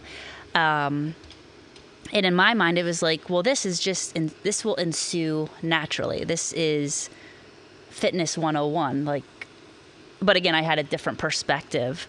But what I've created for this book is 8 different types of, like, a social progression that is all rooted in our recreation and our fitness journey. But think about, like, the first type would be the relationship between the trainer and the child. And I don't know if parents, they're more so looking for, that the child is immediately interacting with someone their age, or the age intellectually where the child is. But just think about somebody else that's joining your tribe, that's connecting with your child. That's huge. And let's start there. But, like, within just gym training, then there's the etiquette. There's people coming in and out of the gym. And you're using something, you're putting it away, you're waiting for something. How do you interact? Do we say hello, goodbye? Oh, thank you for holding that door. So there's a lot there, but I mean, primarily the relationship between the child and the trainer is huge. And then, so I don't want it that the child just associates training or Sheena or whatever the gym's name is, as that's fitness. I want it that this concept is stretched beyond the gym. So we go from, say, a full training session into the gym. And so, for example, we could start at the gym training. That could be something that would last a year or 2 years or 3 years. So again, as a trainer, you don't have an expectancy. Man, I hope we get to go to the playground next week. Just be patient, and the child will, if you have this mindset, the child will pick up on that, and they'll stress like when they want to do something else. But going from the gym to, say, half gym, then to half off-site. So say if your session is an hour, then you're spending 30 minutes within the gym, but then you're moving off-site. So off-site might be at a local playground. And so maybe the skills that you're acquiring in the gym are going to transfer to whatever you're doing outside. And so, for example, if the child's goal is to be able to work on the monkey bars, well, in the gym, then you're working on those skills, or that particular muscle group and whatnot. So the child sees, wow, if I work on these particular skills and this yields, I have a better chance of doing this. But think about when you go outside of the gym, then there's kids. There's other rules, societal rules, formalities that we have to abide by that necessarily, the child's not having that. It's more than just, Johnny he had the opportunity to talk to Susie, but it's more than that. And to the association of movement, having fun, is more so than just a gym. It's also outside, but that, and then it just, rather than going into each one, but it takes you from gym training to off-site training to potentially working with a partner, group training, to play dates, to home training. So everyone's kind of involved, and then two, you're just naturally building upon having somebody, like having the child work with another peer, but that's just kind of the process, It's those skills and habits that build on each other over time. Yeah, and so think about just like home training, for example. Like you've been working with a child in the gym, they're acquiring these skills, they have this order, and now you give the child quote unquote homework. Now they're taking it to mom and dad or brother and sister or everyone, and now they have the chance to be the coach, because they know their shit. They do this day, weekly. So now they have this confidence, and they're like, okay, today we're going to do this. And, oh, you're not doing it right, Dad. So it's further ingraining all those skills. Think about that social ability, and then too, just more situations where the child is moving, is taking ownership, more people are involved, and there's more of an inclination to get out of the house. Like, well, me and Sheena, we went to a bike trail the other day, or we've gone, we played putt-putt, or different other, just other things that were recreational based. So they have this part of their repertoire, and now they are wanting to do that on their own time, because they've experienced it and they actually had a positive experience doing it. So so that is huge, but just shows you how just naturally, and that's naturally in place. It's nothing that is foreign, or that you're trying to fit it in because you know that there's a deficit there. It can naturally take its place. Yeah, I mean, that's what I've been seeing so far, is in terms of how you break these things down and how you kind of communicate these sorts of progressions throughout the book. And I'm just thinking about it in terms of like the trainer end of things. I'm like, it's so intelligently put together, because I mean, Blaine did a 5K, right? How many 5Ks has he done? Like 5. Yeah. That is a huge amount of sensory input to stand at a line surrounded by people at a 5K. Like thousands of people. It extends past that, because some of the 5Ks they've done was just in a neighborhood, right? Mm-hmm. Sure. So now you got a kid walking in the store, being able to buy a drink, and then walking back out of the store, right? So those little things, we're talking about transference and dynamic correspondence and all those other things. So those, unless you have some child on the spectrum, you probably don't know what I'm talking about. You know, just for the child to be able to be comfortable to be able to do that, which to us we don't even think twice Yeah, you about. take those things for. Yeah, I mean, you take it for granted, but think of the sensory overload. It's, oh shit, who's in there? What do I need to do? How do I pay? How do I do this? How do I do that? You know, that all encompasses this, but it's a developmental process over a period of time. So if you look at everything that she's said from the strength coach's standpoint, and just a training standpoint, you have overreaching goals. So if it's a power lifter, you got squat, bench, deadlift. You want to build those up. Strength coach wants to develop the energy systems, the exercises, the skills that are going to transfer over to the football field. Well, what she's doing is she's developing the social, mental, physical skills that are going to transfer over into this child's life. That's the overarching objectives. And then from those objectives, well, what's the training that's going to fit those objectives? And then everything that she's talked about, if I want to break it down like the meathead strength coach, we were talking about mesocycles, microcycles, the training day, how that all lays out. The only difference, really, but it's huge, is when we talk about programming on the podcast, and we'll talk about, when those athletes walk in, you got to look at the nonverbals. You got to watch what they're doing. You got to pay attention. Are they slouched? Are they not slouched? A good strength coach, or us, personal trainers, whatever, we might put beyond 5% emphasis on that, 10%. Like, oh, okay, I noticed that.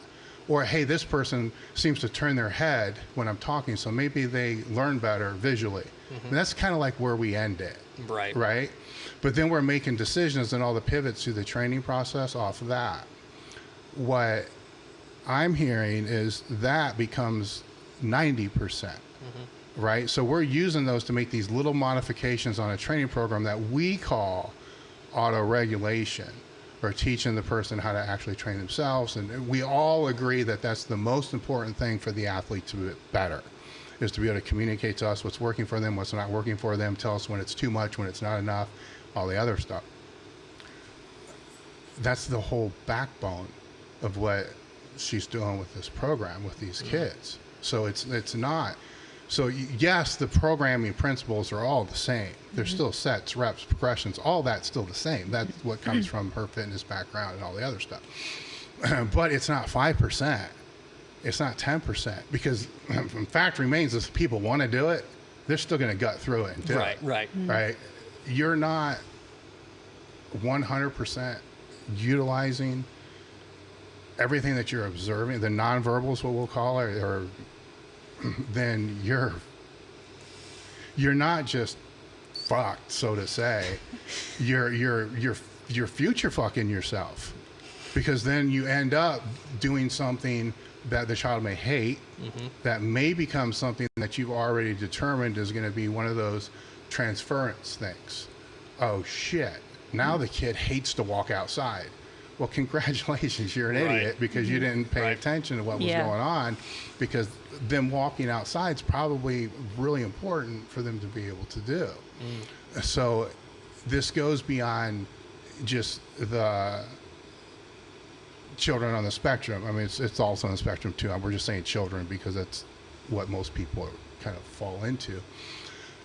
Every strength coach should pay a little bit more attention. Like you said, when you went through there and you read that, you're like, oh shit, maybe I need to pick up my game a little bit. Well, it's easy when you're working with power lifters and you're working with people that want to be there. You're working with Gen Pop, it changes a little bit. Now you're working with kids that don't even really grasp what this fitness thing's even for.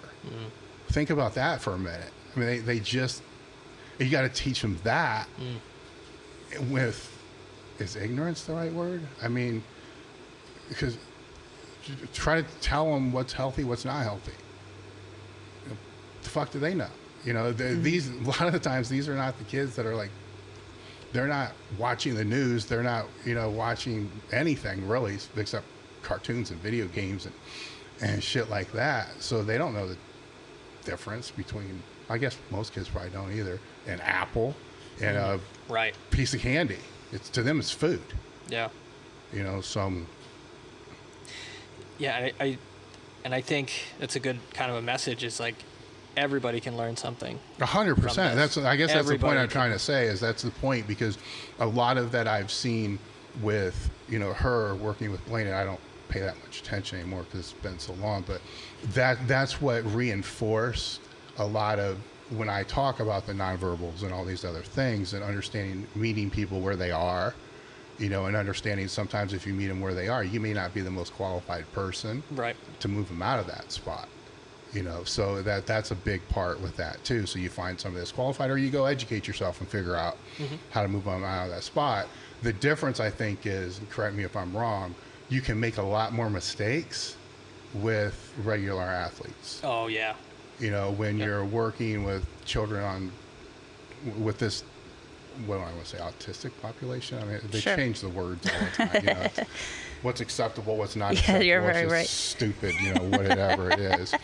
But I don't want to say you can ruin it, but you're going to run out of pivots really fast, because you're going to exhaust all your resources, and then you're going to have to, oh shit, what do I do now? Because you didn't educate yourself enough to be able to know. And then you circle back to kind of what you were talking about. Say you're working with a high school athlete, and just one stupid thing, right? And you don't know, and now they never want to do that thing again. Right, and say it's vital to them moving forward in their sport. It's like, oh man, maybe I should have just taken the time to realize, maybe I didn't know that. Maybe I should have looked into it. Maybe I should have observed a little bit more. What is the behavior you're seeing? I can go down long paths on all this, but is the behavior you're seeing actually true? Or is it because of, like she said, things that happened earlier in that day that you don't know anything about? It just happens to be your first interaction. Like, oh man, this kid's a nightmare. Well, maybe. Yeah, maybe not. Did you take the time to kind of move around and see from that? And I know we kind of touched on this a little bit, but I wanted to get a little bit deeper into the motivation end of things, because that's the last section, right? Yeah. I mean, you had mentioned talking about progress, talking about how you can kind of see progress from different lenses and all sorts of different avenues, but the actual motivation aspect of this, I'm very interested to hear a little bit more on. Yeah, and so extrinsic and intrinsic are forms of motivation, but what are you tapping into the motivation of the child? So is if this whole fitness idea or going to this specific facility is just something that's kind of foreign to the child, what is going to kind of take, what's going to take them by the hand to say, okay, well, if I do this, then I know I'm going to get something, like what's in this for me type of thing. So thinking about that external type of form of motivation. So that might be what other type of, I'll say, system would be part of this framework that is going to motivate the child. So what does the child want to earn? Stickers, food, a trip to go somewhere, a certificate, anything that's external, time with a DS. They get to go to Starbucks or whatever that external force may be. But you're incorporating because it's going to change behavior or the ability to get something done that otherwise you wouldn't get done.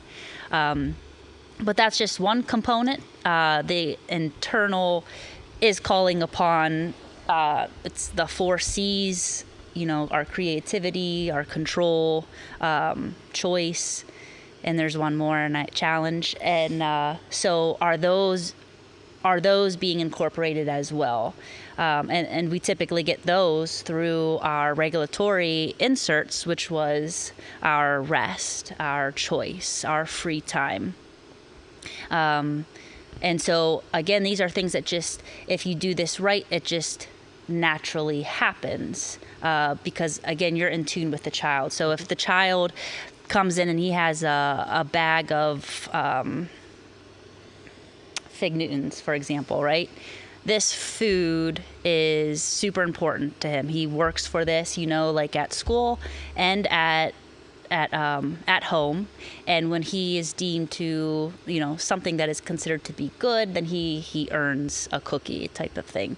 So you're going to use that too, because it's something that is actually working for the child in home or at school. It's like the child's currency. Yeah, it's the currency. So you are very, okay, well, once we finish this particular exercise, then maybe he's getting like a quarter of one, because that could really add up. By the end of the day, he just had like 1,000 calories worth of sugar and whatnot, of carbohydrate. So how can you include that so you're meeting that need of what he wants, because he's kind of indoctrinated. And if you know that there's something going on and you really, if it's just not innately in line with what you're trying to accomplish, well, then try to curve it, make it your own. How can you kind of get from maybe this particular food to something else? So again, it doesn't have to be food-based, but maybe the child comes in with like a bag of dinosaurs or something.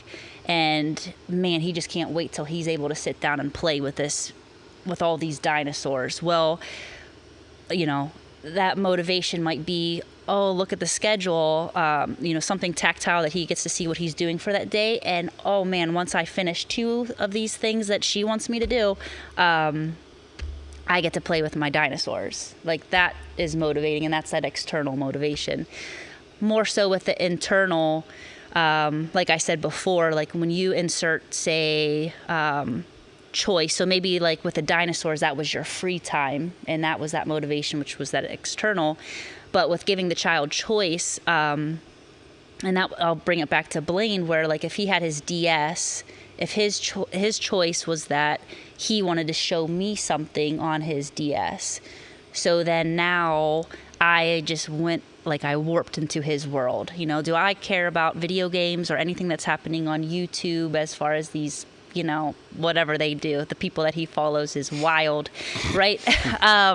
So that I would never be able to have a conversation, or I would never watch, some cartoon about a robot, saving the world, right?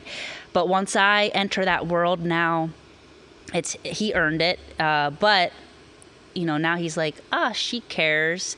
Now, like say he walks in the door and I can see that he's a little bit off.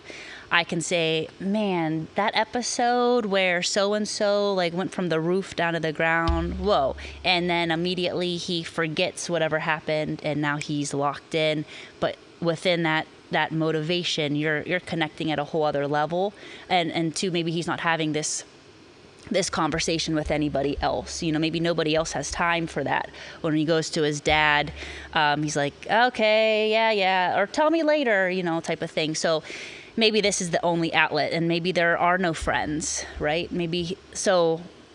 And then, once you lock in, and then he's willing to do something that he'd regularly not do, because he bought in because you actually care. We'll go back to care. But with challenge, like a lot of times, like you're introducing something that the child would never do, or think that it's totally out of their realm or their ability.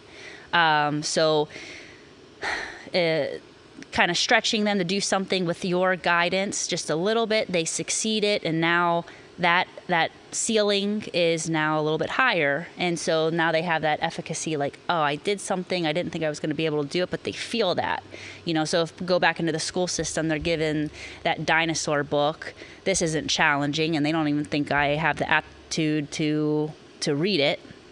But here, I'm going beyond what I thought was capable. I'm making her or him happy, like they seem pleased.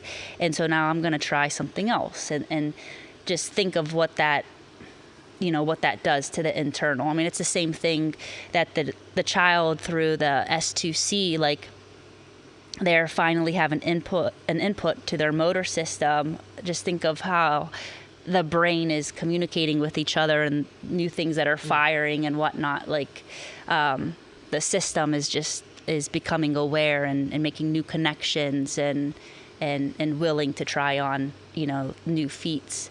So yeah, so it's definitely like a dual role for motivation, but then you see it feeds everything else. whatever you're trying to accomplish. Let's see if there's any notes. Yeah, well, I'm like blown away. I imagine you still have, I know is there another book coming out? Did you have another? Yeah, so right now, before that, so within this book too, then I'm giving you an actual schedule. So I'm not giving you a program or anything, but like based off of the story that was there, based off of all of the applications. So like for, say, observation, we actually listen to the experts and what they have to say on observation, and then we're applying it based off of that story. How do we see it applied? But then I take that 60-minute session and I actually outline. So from 8, say the session began at, say, 6:30 at night. At 6:05, we had our greeting. At 6:10, we went into fine motor work. At 6:15, and so it everything's kind of chunked, and even those regulatory inserts are chunked. So you just see what that looks like on paper. And then especially if the child needs something to mark off and to visually see, I started here, I'm ending here, and then dinner, so that's in there as well. But so what's next is I consider this to be the mother, as far as like this is what's outlining my beliefs, my thoughts, the way that I feel that the structure should kind of mesh, and how different professionals will be able to use it to make a difference. So what I want to do next is I just think of all the kids that I worked with, and a lot of them would come in with bad experiences. So say in gym class, they're learning how to jump rope.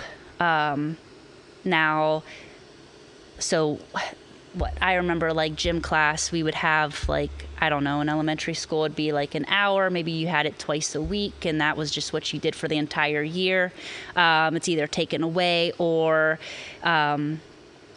it's only like in a cohort or like a block. You might have it for, say, 5 weeks, and then your next cohort is art. And so then the physical, like the only way that you're getting that physical activity is maybe through recess, if that's permissible. So thinking about that gym teacher that cannot cater to everyone, and the skill that the child needs that is autistic, that they're going to be at another pace than the rest of the children. And how is that gym teacher going to cater not only to 30 other students, but also take that child on the trajectory that would be slow and getting through all those phobias, if that's even the case. So what I'm writing now is so it'll basically be an I can series, because again, wanted that we get out of this with what I can do. And so the first one will be on the jump rope, and basically going through like 12 weeks of, let's start off, for example, well, the end will be that the child can jump rope, but starting off with maybe if the child had a negative experience, say in gym class, they want to be able to do this particular skill, but they have so much negative energy or animosity towards it. So like starting off where we don't even call it a jump rope. It's just something that's on the ground, and we're going to start off by just stepping over it. So we're slowly starting this layering of, this is something that's on the ground, and when it's on the ground, I have to step over it. And just think about when you're working now on lateral skills and the stability of the hip and all that type of stuff. Like it's just, so it's having it that all of those things are, like, in my mind, I'm structuring it so that it's just progressive in that sense. Behaviorally and physically. And then, so another example would be, the next day, for example, we're going to consider this to be a snake. So again, we're not calling it a jump rope, but now this particular thing we're going to play, and holding on to it, like we have to be able to kind of sway it back and forth. So now the whole idea of gripping a handle If we don't have a good grip, then we can't move it. To the other person has to jump over this boa constrictor, and what happens if this boa constrictor hits you? If you don't step over it like we just practiced in the previous skill, well, then you're going to get squeezed, right? Or you're going to get bit. And so, and then that just slowly to the point where we have both handles in our hand, and eventually the child is able to jump rope, and any negative association that was associated with a jump rope falls and diminishes, and now they can do this. And so jump rope might be one, riding a bike might be another, going to the playground and doing the monkey bars, just thinking of all those milestones that when you're set side or standing next to your peers, what they can do, like what these well-bodied, strong kids can do, and most of the time it's just a natural development. So how can we strategize something that takes the child through a journey that builds all these quote unquote deficits, and by the end they can do all these things that their peers can, and to have worth, So that's what I'm working on now. I mean, I really should be my efforts should be trying to get this book out more, but it's I just feel like that's what I'm working on now. But we're always referring to this, the mother, So basically you're telling everybody listening right now to go buy that book right now. Buy this, begin that foundational structural work, get your child moving. And then know something else to be a little bit more specific on specific, skills. Skill acquisition is coming soon, but let's build this foundation. Let's have it that it's fun. It's something that our kids are looking forward to. You're building them up. They're starting to look different, because they're still, it doesn't matter where the child is, but they know, that they want to have better posture. They don't want to look skinny, or, they are overweight, and they know what that feels like. So let's get them so that they feel like, oh, well, this is making a difference, and I feel better about myself, or I'm having fun, or, So, let's start there, and we're going to keep on building it. Yeah. Awesome. Yeah, so many people have said in the past, like, oh, I'll write a book, or I'll make a thing, or I'll do this project. And for you to be able to just commit to the process, put something out that is such a high quality as The Power of a Note, that's a really cool thing to see, and super proud of the work that you do and of what you do for the educational community, for everybody, right? So it's a really cool thing that you have done. Yeah, I appreciate it. Yeah, Dave, what do you got? Any words of wisdom? Are there any questions? Yeah, so what we'll do, guys, post up any super chats or questions for Sheena in regards to The Power of a Note. And if you have not picked up your copy, we just dropped the link down below. And I think we'll just wait a second here to see what we got going on. Come on, Mom. Mm-hmm. Yeah. How you feeling? That was good. You're flowing. Mm-hmm. Right? Yeah, I don't know. Let's put how many people are on this right now?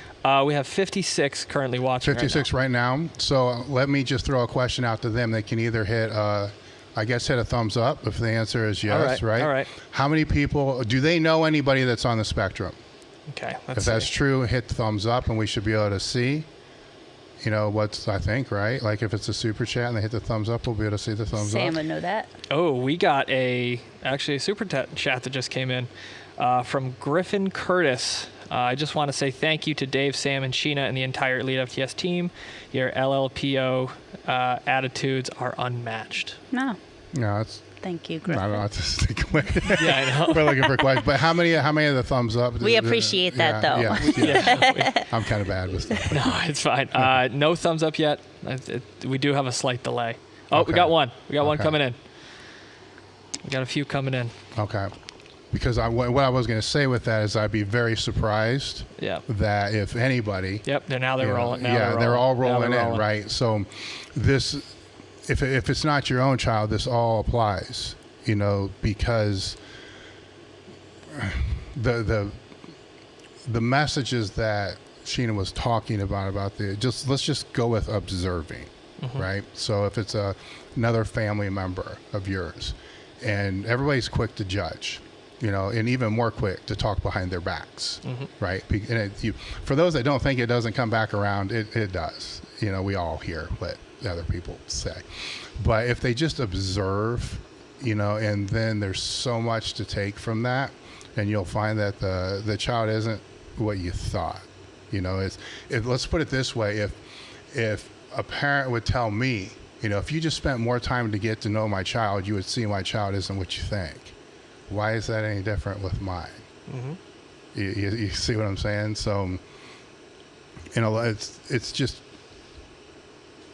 different. I don't want to say different, but if they, I'm not telling them to have the kids lay down and do push-ups, or anything like that. It's just that there's the mental awareness, especially when they're younger, because when they're younger, they're still figuring it out. I think everybody kind of forgets that, they look at what you kind of think and, oh, I don't like what that person thinks, or what. Well, you got to step back, like, what's going through this kid's mind? They're trying to figure out, just like any other kid's trying to figure it out. Oh yeah. They're trying to figure it out. Now they got all these weird people and like looking at them weird, and they can't do certain physical things, stuff like that. So just the coordinational aspects of a lot of the things that are in there are huge, down the line. Yeah, and that's that level of, we've talked about it in the past, it's that level of give a shit, it's that level of care, right?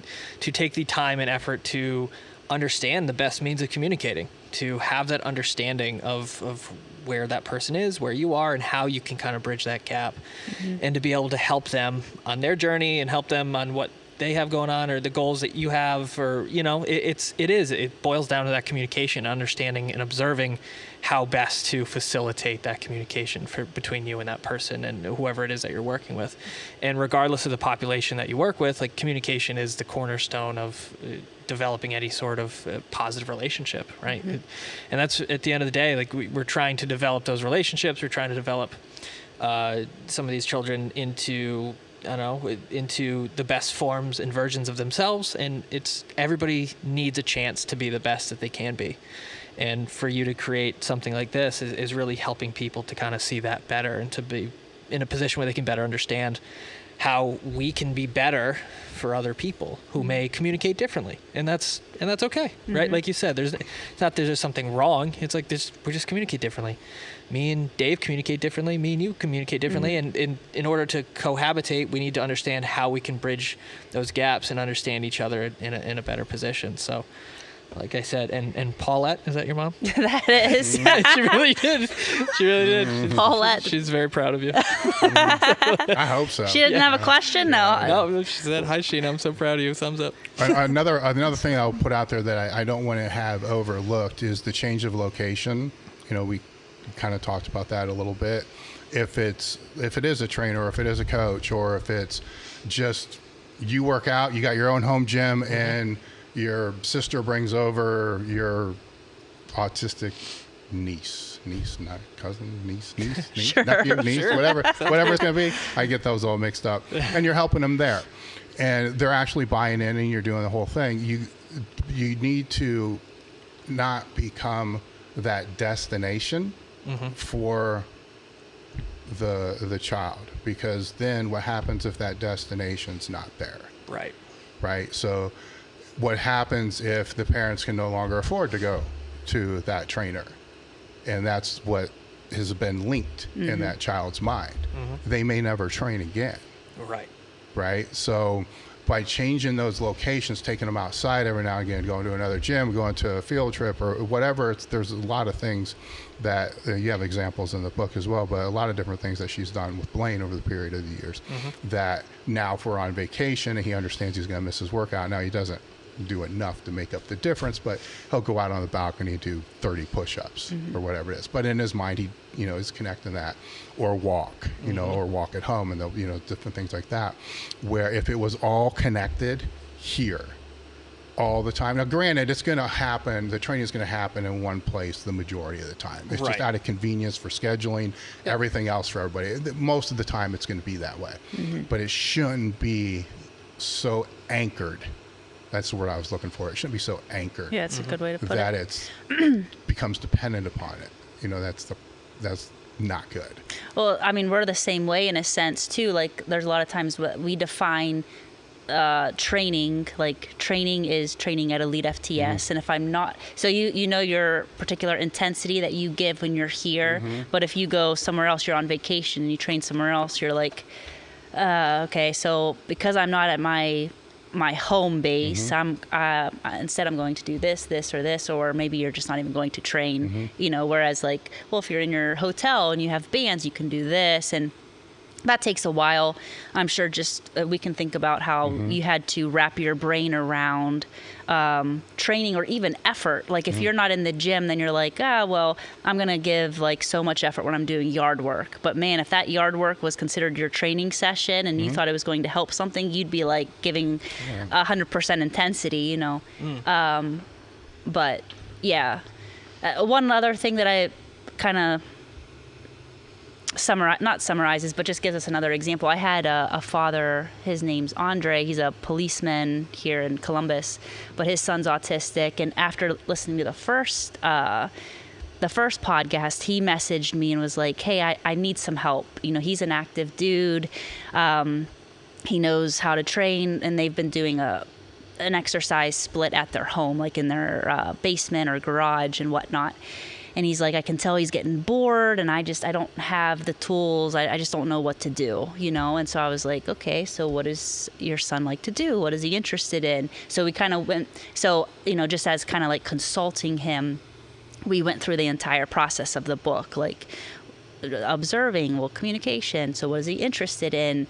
And so here his son has aspirations of being an NFL player. You know, he's currently, so it's not just like a dream that's just out way in left field. Like he is on the football team for his school. He, you know, so I was like, okay, so are you doing anything that's going to get him to be a better football player other than just, you know, you're training and you're building that, you know, the basic level of strength and coordination and whatnot? He's like, no, you know, so they weren't doing any type of drills or anything. Like there was no, and so think a father that is smart, he's active, he knows what's going on, and he wants to help his child, but with everything that he has going on, like he couldn't think of those basics, you know, like let's step it down. And somebody that actually wants to do something good for his son, he's clouded, you know. So having, and again, he's doing it himself because he has the know-how, but just kind of getting out of that bubble a little bit, asking me, but it could have been somebody else too. But like, so what is he interested in? What is he trying to achieve? So, and then we've been back and forth now for 2 years, and it's just a matter of like, so give me an update, or he did this, he did that. But after that like when we were on that conversation, his mind was like blown. He was just like, oh my God, I'd never thought of that, you know. And it was so cool. But he started to incorporate, they would train down in the garage or the basement, then they'd go upstairs. He had cones. They're running a couple drills, then they'd come back. And so there was a full like, oh, I'm doing this. This is going to help me get my goal. Now the training, because he was saying like they were doing arms, like just basic type of stuff. But that even stretched it further so it'd be more like appropriate to the end goal. And so that just kind of gives you just a little bit where you're going to read something, it's going to have it that you change just one component, you change that, and then it just breeds more change and more progress. So hopefully, like, again, if just one more parent were to contact us after this and say, oh, I tried this and this worked, I mean, then this whole thing's worth it, you know? So you ready for that? We just got a super chat in. It says, my 13-year-old on the spectrum has done Taekwondo for 8 years.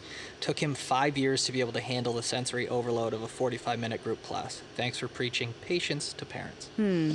Awesome. Yeah. Very cool.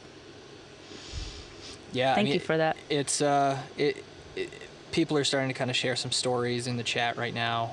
There's a little bit of a back and forth between some people talking about the situations they found themselves in with siblings, with parents, with nephews, cousins, just family members in general, people they know, and it's amazing to see how many of the similarities that you've talked about kind of showing up on here. But again, it's really, really cool, the work that you're doing. Yeah. Those that are having the conversations, those that are listening, share this, with other people, because the conversation is something that, anybody should. I mean, this probably isn't going to get a shit ton of views. We kind of already know that, but it's probably one of the most important. Oh, right? absolutely. Because everybody, that's why I asked earlier, everybody knows somebody that's on the spectrum. Everybody knows somebody that could use and benefit from this information. So I don't think it's a hard stretch to ask everybody that's listening to this to share this with somebody that you think could benefit from it. Oh, for sure. And I mean, we don't ask a whole lot, right? I mean, that's not a big ask. We don't ask for anything. Yeah, we don't ask for anything.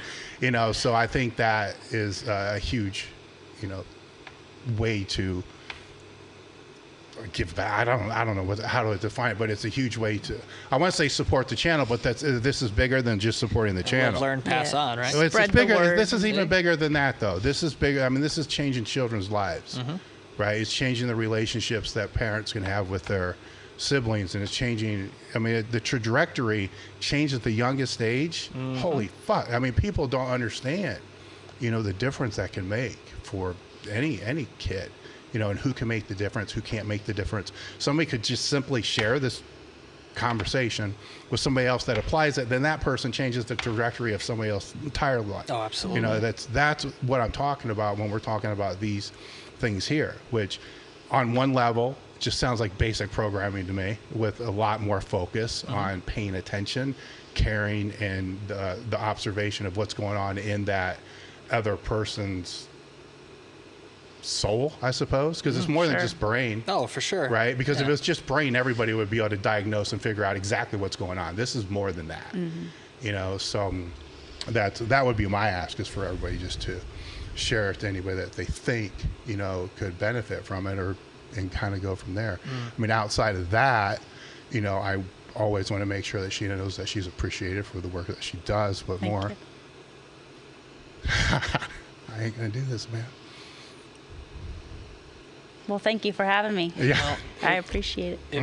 As you know, it means a lot to everybody. And guys, if you do not have it already, I gotta get this out. All right. I get this out because people need to hear it.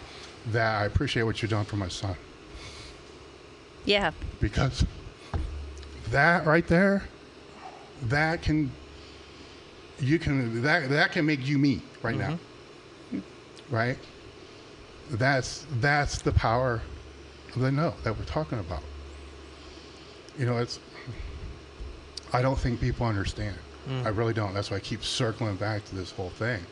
I appreciate Sheena as an employee 100%. I appreciate all that, and I do a shitty job of telling you all the guys. That's just me. But what she's done for my child is far and away. The most important thing, far and away. And so that's why I wanted her on this podcast again, right? Because I don't want to say he's done, right? But he's 19, and he is a young adult. He is an adult. He's legally an adult, right? And anybody that's got a child that's on the spectrum, especially when they're 10, 11, 12, I mean, oh my God, you don't know what the fuck, And I guess any parent's gonna feel this with any child. But you're like, what the fuck? What kind of life's this kid gonna have? What's it? And he's gonna be all right. And a part of that, again, it takes a village, right? But she's a big part of that. So she's part of that village. So that's appreciated tremendously. And if people that have children on the spectrum or know people that are on the spectrum, all I'm asking them to do is to try to expand your village a little bit.